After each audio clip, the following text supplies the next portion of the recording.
Hi fox, good evening. ಇವತ್ತು ಸಂಜೆ ನಮ್ಮ ಮನೆ ಹತ್ರ ಒಂದು ಹಾವು ಕಾಣಿಸ್ಕೊಂಡಿತ್ತು. ಇದು ಯಾವ ಪ್ರಭೇದ ಅಂದರೆ ಕೊಳಕಮಂಡಲ, ಇಂಗ್ಲೀಷ್ನಲ್ಲಿ ರಸಲ್ ವೈಪರ್ ಅಂತ ಕರೀತಾರೆ. ಇದನ್ನು ಹಿಡಿಲಿಕ್ಕೆ ಇಲ್ಲಿ ಏನು ವಿಡಿಯೋ ಮಾಡ್ತಿದ್ದಾರೆ ಇವರು ಸ್ನೇಕ್ ಹರೀಶ್ ಅಂತ, ನಮ್ಮ ರಾಮನಗರದವರೇ. ಇವರನ್ನು ನಾವು ಕರೆಸಿದ್ವಿ. ಇವರು ನಮ್ಮನ್ನು ಕರೆಗೆ ಹೋಗ್ಬಿಟ್ಟು ಬಂದ ತಕ್ಷಣ ನಮಗೆಲ್ಲ ಸ್ಪಂದಿಸಿ ಹಾವೆಲ್ಲಿದೆ ಅಂತ ನೋಡಿ ಅದನ್ನು ಇಟ್ಕೊಂಡು ಈ ರೀತಿಯಾಗಿ ನಿಧಾನವಾಗಿ ಅವರು ಅವ್ರದ್ದೇ ಆದಂಥ ಒಂದು ಯೂಟ್ಯೂಬ್ ಚಾನಲ್ ಇದೆ. ಇವರೆಲ್ಲ ನಮ್ಮ ಮನೆಯ ಸುತ್ತಮುತ್ತಲವರು. ಅವ್ರದ್ದೇ ಆದಂಥ ಯೂಟ್ಯೂಬ್ ಚಾನಲ್ಗೆ ಎಕ್ಸ್ಪ್ಲನೇಷನ್ ಕೊಡೋಕ್ಕೆ ಹೋಗ್ತಾರೆ. ಆ ಎಕ್ಸ್ಪ್ಲನೇಷನ್ಸ್ಗಳು ಈಗ ಮುಂದೆ ಸಿಗುತ್ತೆ ನಿಮಗೆ, ಹಾಗೆ ನೋಡ್ತಾ ಇರಿ. ಇಲ್ಲಿ ಅವರೊಂದಷ್ಟು ಸ್ಮಾಲ್ ಎಕ್ಸ್ಪ್ಲನೇಷನ್ ಕೊಡ್ತಾರೆ. ಸೌಂಡ್ ಕಡಿಮೆ ಇದೆ, ಕೇಳಿಸ್ಕೊಡಿ.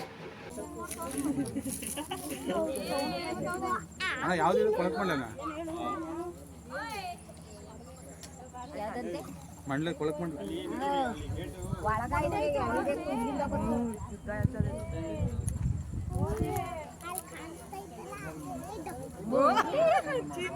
ನೋಡ್ಲಲ್ಲ ನಿಂಗೆ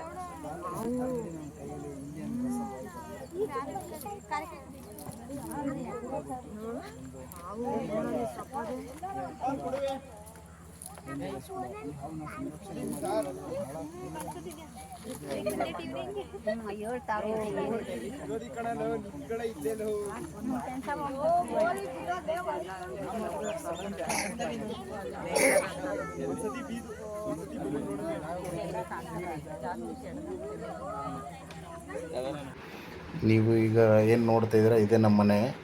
ಇದು ನಮ್ಮ ಮನೆಯ ಸುತ್ತಮುತ್ತ ಇರುವಂತಹ ಖಾಲಿ ಸೈಟ್ಗಳು. ಅದನ್ನು ಕ್ಲೀನ್ ಮಾಡಿದರು. ಆ ಕ್ಲೀನ್ ಮಾಡಿದಂಥ ವೇಸ್ಟೇಜ್ಗಳ ಜಾಗದಲ್ಲಿ ಇದೊಂದು ಬಂದು ಸೇರಿಕೊಂಡಿತ್ತು.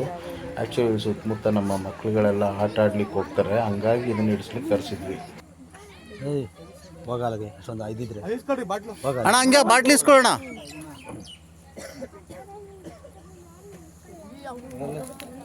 ಸರ್, ತಲೆ ಈ ಕಡೆ ಆಗ್ತಾ ಇದೆ. ಅದು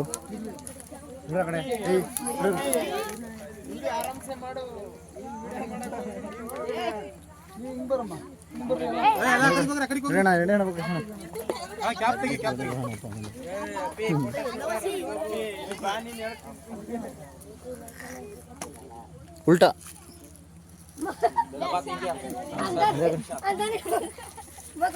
ಬೇಗ ಈ ಕಡೆ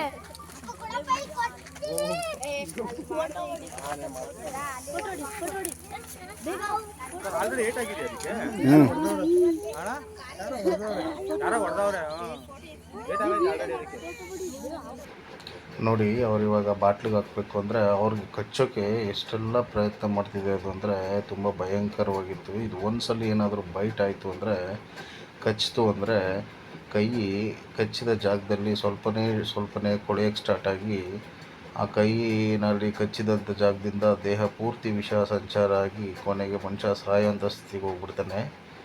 ಹಾಗಾಗಿ ಇದನ್ನು ತುಂಬ ಕಷ್ಟಪಟ್ಟು ಅವರು ಬಾಟ್ಲಿಗೆ ನಿಧಾನಕ್ಕೆ ಹಾಕಲಿಕ್ಕೆ ಟ್ರೈ ಮಾಡಿದ್ರು. ಸದ್ಯ ಬಾಟ್ಲಿಗೆ ಹಾಕಲಿಕ್ಕೆ ಯಶಸ್ವಿ ಕೂಡ ಆಗ್ತಾರೆ. ನೋಡಿ, ಹಾಗೆ ಟ್ರೈ ಮಾಡ್ತಾ ಈ ಬಾಟಲಿಗೆ ಹಾವನ್ನು ಸೇರಿಸಿದ್ರು. ನಮಗಂತೂ ಆ ಒಂದು ದೃಶ್ಯ ನೋಡ್ತಾ ಮೈಯೆಲ್ಲ ಚುಮ್ಮಂತಾಯಿತು. ಹೀಗೆ ಅವರು ಯಶಸ್ವಿಯಾಗಿ ಆ ಹಾವನ್ನು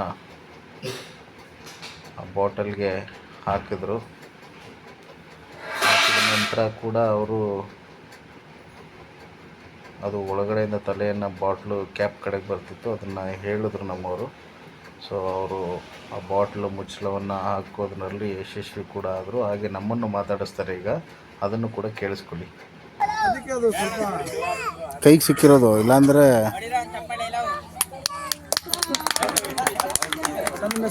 ವಿಜಯ್ ಅಂತ.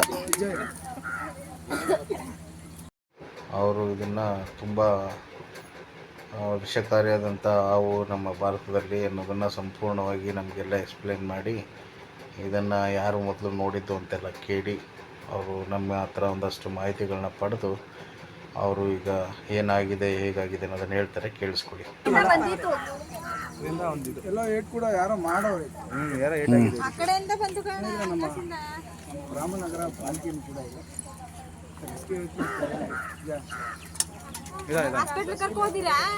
ಇದಕ್ಕೆ ಇದಕ್ಕೇನು ಡ್ಯಾಮೇಜ್ ಆಗಿಲ್ಲ.